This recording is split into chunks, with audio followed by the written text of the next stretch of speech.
What's up, everybody? We have a reaction video today, and today we're going to be reacting to this video, the 7 levels of NFL addiction. I have been all over YouTube the past couple days, and this video keeps popping up in my recommended feed, and it's just something that seems very interesting, and I just never checked it out, so I wanted to react to it to you guys. So this is a genuine reaction. This video is by Troybert. I will link his channel. I will link this video. Before you even watch this video with me, go check it out for yourself to go see what he has to say first and then come back.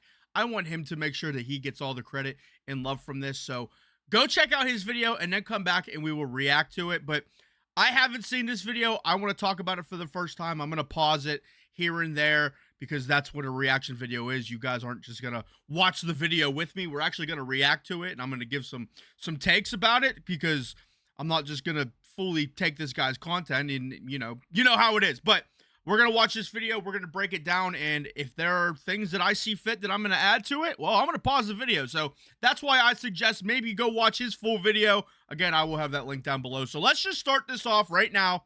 This is the 7 levels of NFL addiction by Troybert. Here we go. Today, I'm breaking down the 7 levels of NFL addiction, which of course is the journey that transforms innocent bystanders who know nothing about football into the kind of people who cry real tears when the third string running back on their favorite team gets injured in week 18 of a lost season. Let's just start. That is correct. I take it so seriously. I am to the addicted point where we're in a dynasty league with my friends, and we have 12 people in the league right now, but we have like 20 bench spots.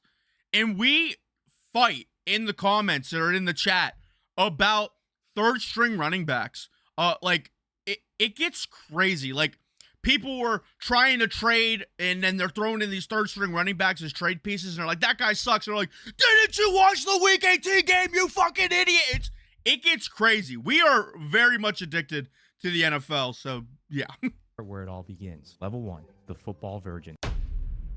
Every NFL addict has an origin story, and for most of us, it starts with emotional terrorism from a family member. If you were like me, you were minding your own business as a child when your dad decided to pass down his generational trauma in the form of fandom to you. My dad literally named me after Troy Aikman and then tried to force me to watch the Cowboys, a team that's been ass for my entire life. Maybe your story's different. Maybe it was your uncle who dragged you to a freezing cold stadium in December. Or maybe it was your mom screaming at the TV during Thanksgiving dinner. Or it could even be that friend who wouldn't shut up about fantasy football until you finally caved and joined one of their leagues. The thing that ties us all together. Yeah, so I'll say that my football journey began whenever I was a kid. I started playing football in 2005 or 2008. I don't really remember.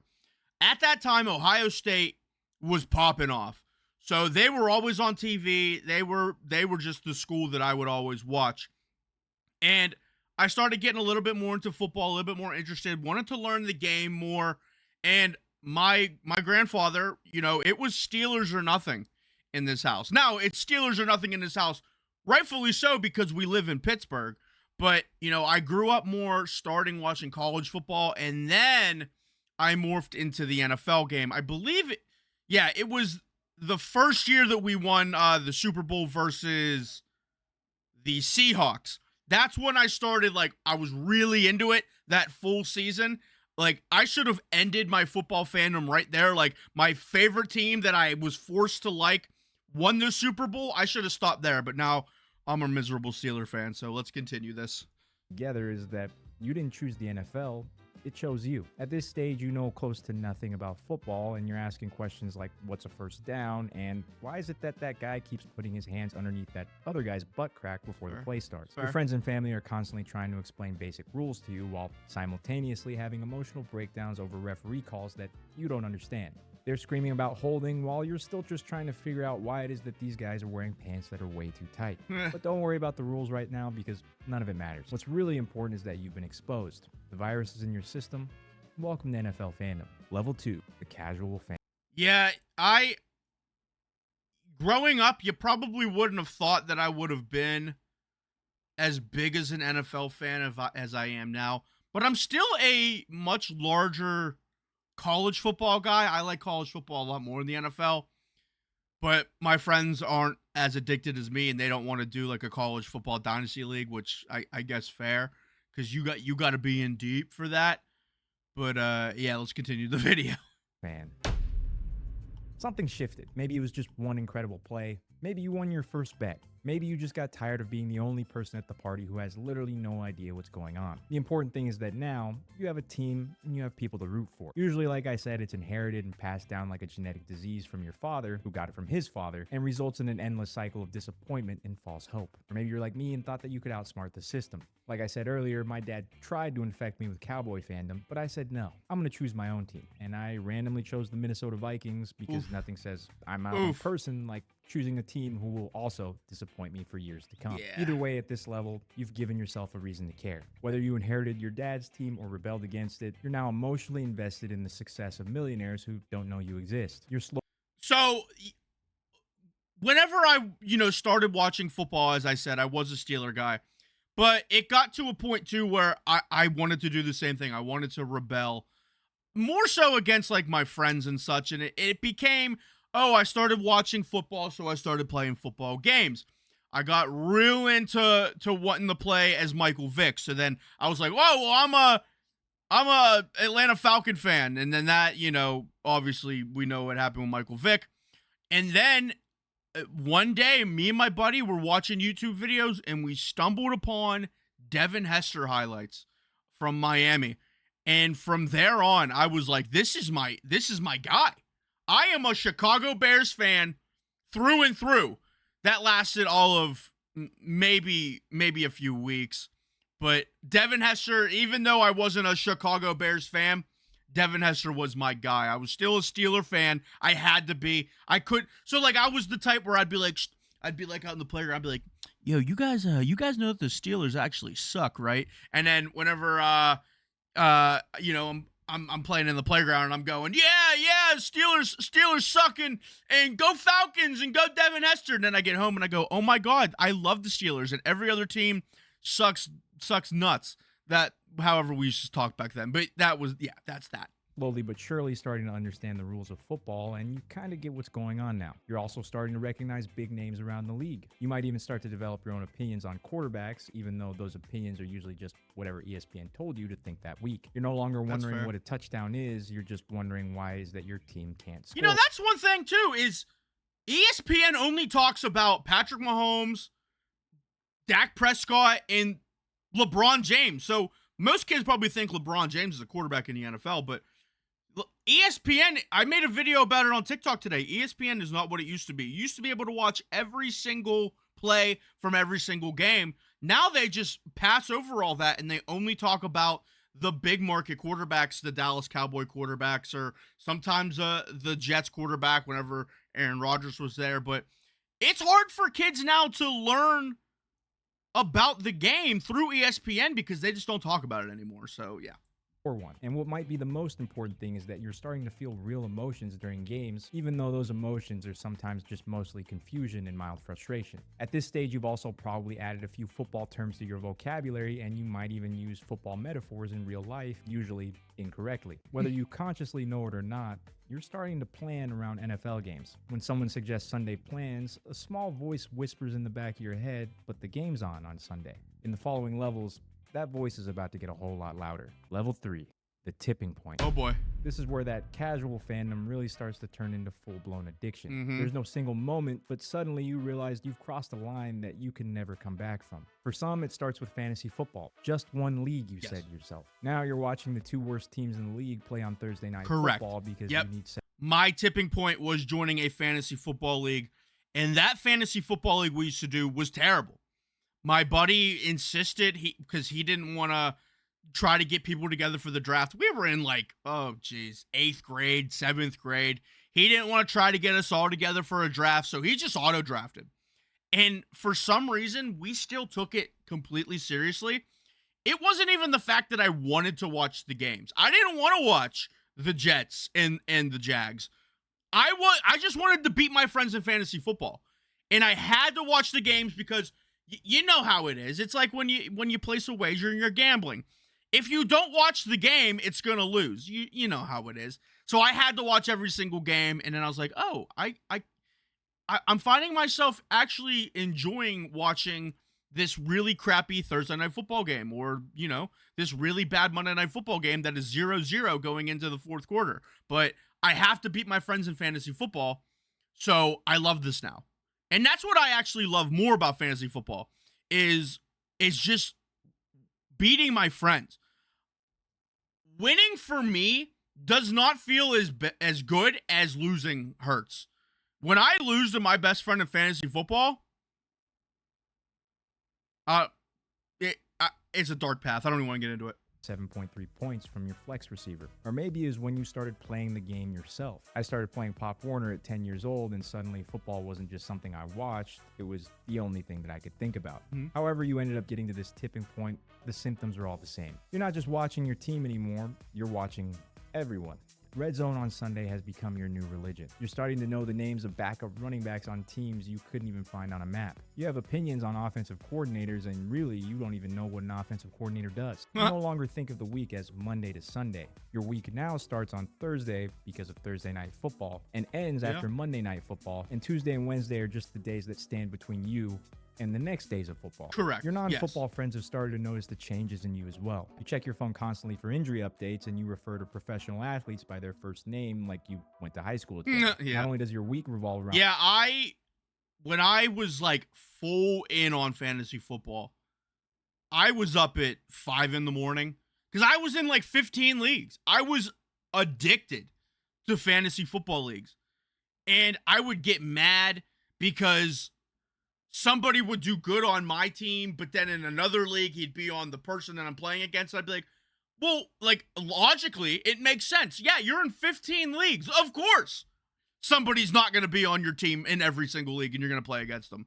But that's just the addiction, and that's why football is illogical, and I love it. Around football, but you've started planning your entire life around the NFL schedule. A wedding during football season is absolutely not going to happen. And if you have a wedding during football season, you're a scumbag. That's all I got to say. Don't even think about asking about a vacation in October. Your calendar from late August to February is now sacred territory. What might be the most telling sign is that you're emotionally invested in games that have nothing to do with you or your favorite team. You're angry about a bad call in the Titans-Colts game. You have very strong feelings about the NFC South standings. You know what a football move is, and you'll definitely be arguing with strangers that Dez did make a football move and make that catch. Dez did catch the ball. Well on its way to becoming your entire personality, and there's no going back now. You're about to fall much, much deeper into this rabbit hole. Level 4, the film room junkie. Oh boy. You've realized that you need an edge. You're not like all these other casual football fans that are out there. You need to know more about the game than your peers, and that's how you're going to separate yourself. Your browser history now looks like you're studying for some sort of PhD in advanced... Did that just say, why is my poop green? Out there. You need to know more about the game than your peers, and that's how you're going to separate yourself. Your browser history now looks like you're studying for some why sort is of my PhD why is my in advanced PP so football small? Okay. mathematics. CFF grades, DVOA, EPA per Spider play, 2Y banana, that's the just best random play of all letters time. anymore. They're your Best new play of language. all time, Spider Transcended with beyond 2Y saying banana. things like this player is good or this player is bad. Now you're saying things like, actually, his yards after contact per attempt in neutral game scripts suggest regression. And after you say things like that, you're wondering why everyone at the barbecue is slowly backing away from you. Yeah, every friend group has that one kid that, like, you're just sitting around chilling, you're vibing, you're just having a good time, and he goes, Did you guys read the camp notes for the Tampa Bay Buccaneers? And everyone's like, no, I didn't read the fucking camp notes for the Tampa Bay Buccaneers. He's like, well, that's why you guys can't win a fantasy league. What? What's wrong with them? You're not just watching games anymore, you're analyzing them. You're rewinding plays to see if that guard pulled correctly. You're angry about route concepts that don't make sense for the down and distance. And you now have very strong opinions about defensive schemes that you learned from YouTube videos made by unemployed former equipment managers. You know all the intricacies of match coverage, the vulnerabilities of Tampa 2, and why quarters coverage is getting exposed by modern offenses. You're screaming things at the TV. I feel like more kids have learned this, though, through playing Madden, honestly. I think a lot of people are able to identify defenses or route concepts or what works against certain schemes because of Madden. Honestly, I really do. Because, like, as much as you want to say that Madden is not realistic, it does help you. Like, the more you play, the more you can start seeing the field. And I know it's like a different view of it. You're not looking like down at the quarterback, but you're starting to able to identify like, oh yeah, this defense, they're playing cover 2. Oh, they're playing cover 4. Oh, watch, the safety's gonna play, like stuff like that. You're able to pick up a little bit just from playing video games. And I know that Madden is super unrealistic and it's not really the best game right now, but you can still pick up on some football concepts from it. TV, like, that's a Smash concept. How did they not see that coming? Yeah. While your girlfriend sits there and wonders where you learned this new language. Your social media feed is nothing but football analysts, beat reporters, and statistical breakdowns. You follow people who tweet things like the Cowboys are 7-2 when Dak's passer rating is over 95.3. And you genuinely find that interesting. Your friends and family have been getting increasingly concerned because you're bringing up things like regression to the mean at dinner. And maybe their concern is actually right, because it does kind of seem like things are taking an unhealthy turn. But trust me, it's only going to get worse. See, now if you had good parents, they would lean into that and they see how interested you are in data analytics and push you to go that route.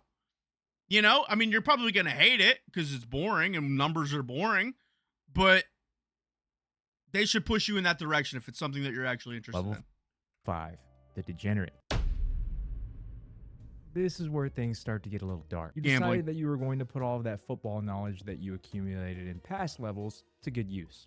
You're going to use it to make money. Oh, You've got boy. multiple fantasy Oh, leagues, I feel each with attacked. buy-ins that seemed pretty reasonable at the Oh, time. no. You're in a big money dynasty league that requires year-round attention. You're Uh-huh. setting DFS lineups every Sunday, and you're convinced that this Sunday will be the one that you win. Oh, I feel so attacked right now. My girlfriend knows that when I I offer to like get something, I'll be like, hey, let's get dinner. She knows that I won some bets.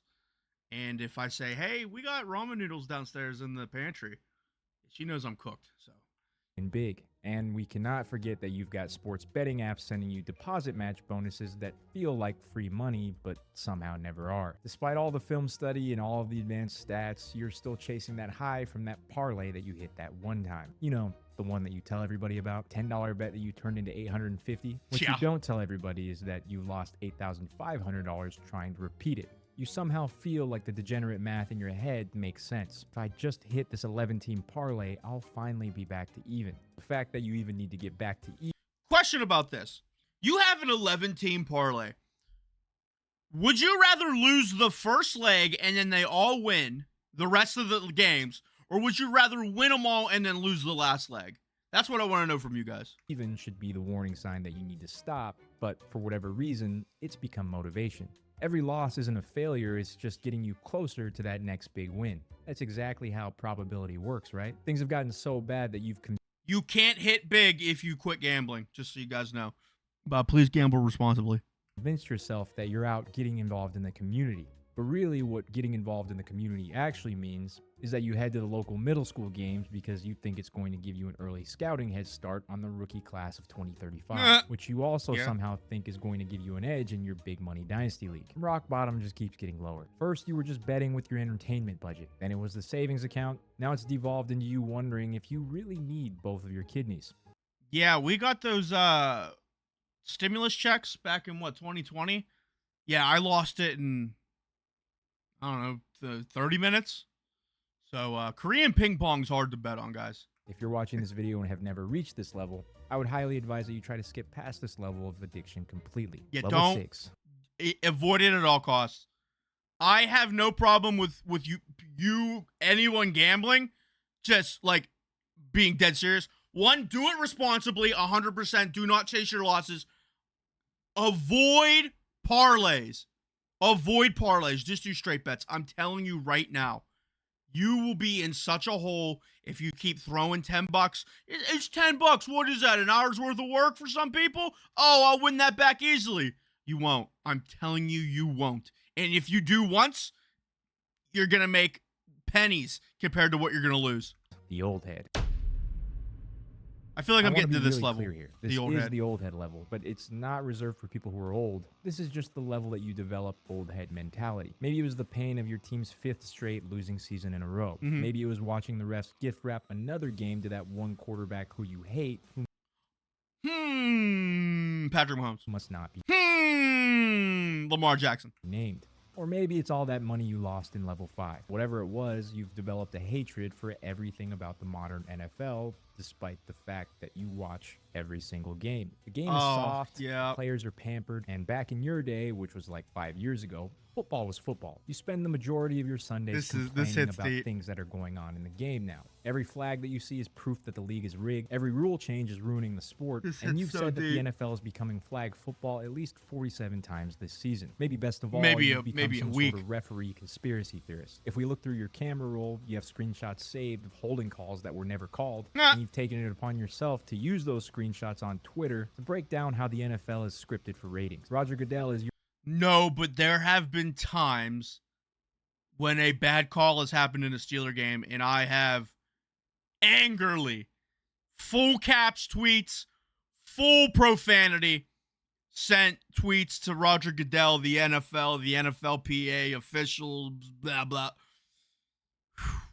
I get mad sometimes. I get very mad. your personal enemy number one. Your spine quivers anytime his name is mentioned, and you're fully convinced that he has it out for your team specifically. You complain about player safety while simultaneously complaining that players get injured too much. You want hitting, but not too much hitting. You also want offense, but not too much offense. Correct. Your friends won't even watch football games with you now because all you do is spend 3 hours explaining why everything sucks, all while never looking away from the screen. I don't think I'm at that point though.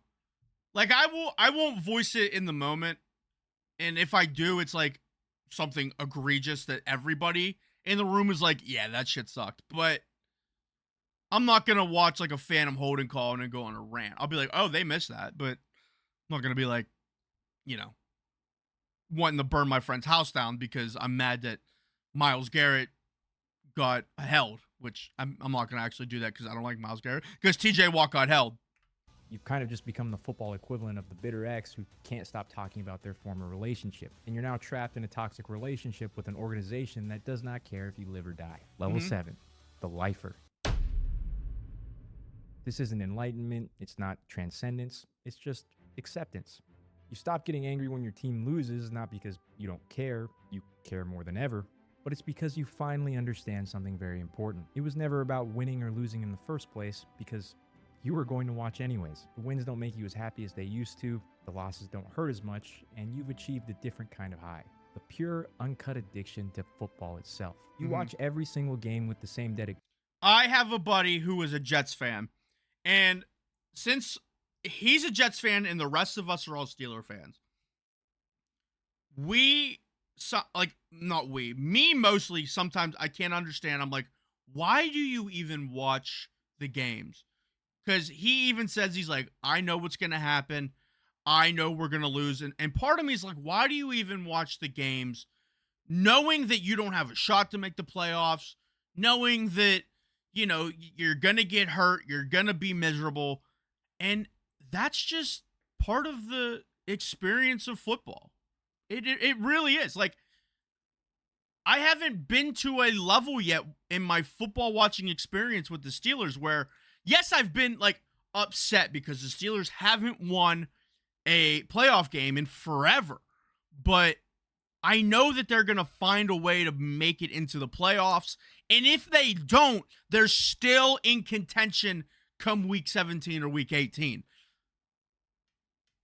I don't know how I'm going to feel because it's inevitably going to get to a point where the Steelers are out of it in week 13. Like, it's going to happen, and that happens to fan bases, and yet they still watch. And I haven't been there yet, but I really commend them. I mean, I'm going to watch. I have to watch. What else am I going to do on Sunday? Clean my room? No. Whether your team's 13-1 or 1-13. Draft picks, rebuilding years, blown calls, none of it matters anymore because you finally understand the truth. You're not watching for success or failure. You're watching because Sunday without football literally isn't Sunday. You've That's also correct. infected other people with your addiction and they just accept it. Your kids know that daddy just doesn't exist on Sundays. Your spouse has either joined you or just accepted their status as a football widow. And of course, if you have kids, you've created a new generation of future addicts, passing down your team allegiance like a family heirloom. One thing I will say is this mainly goes for college football. There is like that 1 week of college football that everybody unanimously says, oh, this is like a bad week. The matchups aren't that great. That's the week where I tell my girlfriend that I'm like, hey, we can go apple picking, we can go to a pumpkin patch, we can do this, because the matchups suck, and I really don't care to miss them. Even though that happened this year, and it was actually like one of the best weeks of college football. But them's the breaks sometimes. Sometimes them's the breaks. Just don't ignore your girlfriend. Don't ignore your family. Do things with them, even though, you want to watch football. If you know the matchups are bad, you'll be all right. If Alabama's playing Chattanooga, you're fine. All of the big events in your life are somehow measured in football seasons. Someone brings up the year 2019 and you just say, that was the year that we went 4-12. Or you might say, oh, you had a baby in January? That was during our playoff run. You can remember every starting quarterback that your team's had for the past 20 years, but somehow you end up forgetting your own anniversary. You're at peace being a hopeless football addict because what else would you even be? This is who you are now, a lifer. And honestly, you wouldn't have it any other way. Welcome to the final level where winning and losing don't matter anymore. Only football matters. You'll be here forever. Only watching football every matters. snap, and you finally stop pretending otherwise. And yeah, that's the 7 levels of NFL addiction. If you enjoyed this video, you may enjoy one of my other videos. Shout out Troybert. That was a good video. I very much liked it. You get a subscribe from me, buddy. That was a very good video. I hope you guys enjoyed it too. I hope that you went and showed Troybert some love even before you watched this video. But that was very good. I like that. I'm glad I actually watched it on stream with you guys. This was fun. I liked it. I feel very attacked though. That was very personal. And you will be hearing from my lawyers, Mr. Troybert. So yes. If you guys like reaction content like this and me watching videos that pertain to sports or gaming or whatever else you find exciting, I do have a Discord channel in my Discord server where you guys can send me these types of videos and we will watch it together, either on stream or I'm not really streaming right now, but we can watch it on stream together and we can react to it live and talk about it. But yes, again, I will have Troybert's channel linked. I will have this video linked. This was a very good video. It was very well put together, very well thought out, and I like the editing as well. I like the whenever the Toy Story game was going on, if you could see here, we have the characters from the Toy Story game. I've been seeing those throughout the video, but just now calling it out. But this was a very good video. Shout out Troybert. Go subscribe to them. Drop them a like on their video as well. That was very good, and I feel very attacked. And again, you will be hearing from my lawyers. So hey, everybody, have a beautiful day. I hope to see you all in my Discord server. Follow me on YouTube, X, TikTok is my main platform, Facebook, and wherever else. I don't know where I'm at. It's on the bottom here. You guys can see it. Reddit, Snapchat. I don't know. All right, peace out, everybody. It's Troybert. Great job, buddy.